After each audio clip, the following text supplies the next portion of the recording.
Public speaking secret number 4, you want to get clear about the outcome. Say with me, get clear about the outcome. I am shocked how many times I see speakers, they go on stage without a clear purpose. I don't know why they're there, and I'm not even sure they know why they're there. What's the outcome that you want? Why are you taking up the time? Because as a speaker, you have to think about this. You don't want to waste people's time. No. I don't want to waste people's time. You don't want to waste people's time. So when you have 100 people in the audience, that's 100 people's time. So it's not just you speaking for 1 minute. It's just say speaking of 1 minute, 100 people, that's 100 minutes of people's lives. So then you wouldn't half-ass it.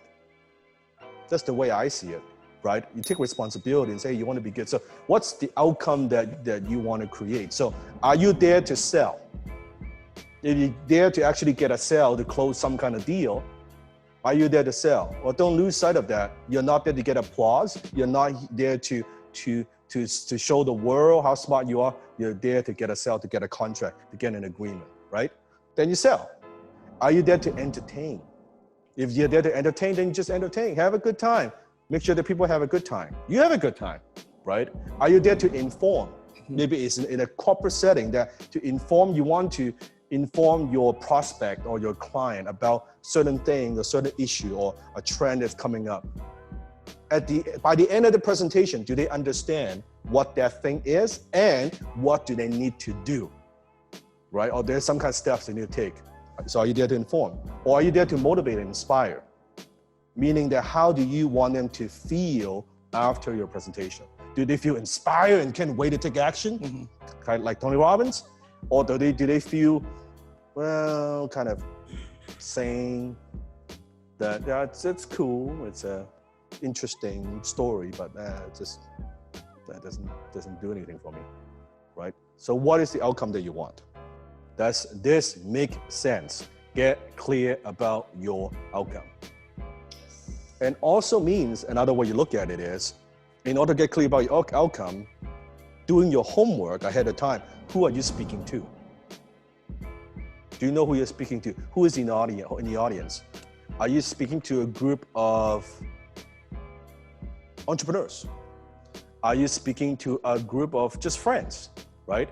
Are you speaking to a group of kids? You need to know like who is your audience. And again, what's the outcome that you want to create? Very, very critical. Sometimes like I see speakers where, I've seen this before, this is like the worst. Let's say there are a number of speakers. The first speaker present, he told some kind of jokes. Second speaker came up, Told the same joke. Oh man, that is so bad. That is the worst. And then the second speaker wonder, how come nobody laughed? It usually works, but how come nobody laughed? Because of that. Now, if you're smart, you should be kind of paying attention to the first speaker, just whoever's speaking before you, what is going on, then you know, like, okay, maybe then you can still change and not use that joke and use something else, right? Can you sell and inspire at the same time? Okay, some are so for you would not be able to sell without inspiring them. In fact, when it comes to closing, you are inspiring your audience to take a new action. So you will not be very effective at selling from stage if you're not inspiring others, right? So a little bit of both, a little bit of both. And when you're presenting, depends on the time that you get, less is more. Less is more. So if you've got an 8-minute, 10-minute time frame, right? So make sure you don't try to cram too much in. If you only got like 10 minutes, just focus on one point. If you've got like 30 minutes, maybe 2-3 points. Don't try to jam like 30 points or 10 points in like a 30-minute time frame. Less is more, right? It's not just say, hey, you say this, you say this, you say this, and then the audience gets overwhelmed. Yes. Guess what? When they're overwhelmed, they don't take action, they are confused, and they tune out. Yep. So just give them enough, but not too much. The reason you want to give them too much, again, is focusing on what? Yourself. Because you want to sound intelligent, you want to sound like you know what you're talking about, you want to sound like you've done your homework, so let me overwhelm you. A perfect example, think back the professor you had when you were in college. He doesn't give a fuck, right? He was just spouting out numbers. Just overwhelm you. He doesn't care if you understand, he doesn't care, he just wants to get through all that stuff. Go through all that chapter because that's what he's supposed to do.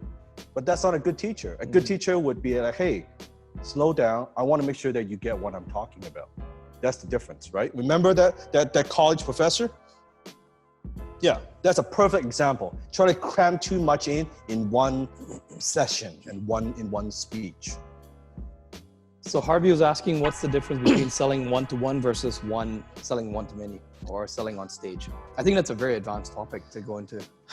It's such an advanced. I'll give you a short answer. Okay, it's first of all, it's a completely different skill. Selling one-on-one, you're doing only maybe 20. You're doing 20% of the talking. Your prospect on the phone or one-on-one is doing 80%. You're asking questions to lead them to a sale. On stage, you don't have that luxury because you cannot get feedback from people one-on-one. Thank you. From one-on-one like this, you just can't. So, completely different skill set. It's like you ask me about riding a bike versus running a marathon. Like they're both kind of get you somewhere, but they're two completely different skill sets. Same thing with copywriting. Copywriting, closing, selling from stage, totally different skill sets. All communication, but they're all very, very different. Very different.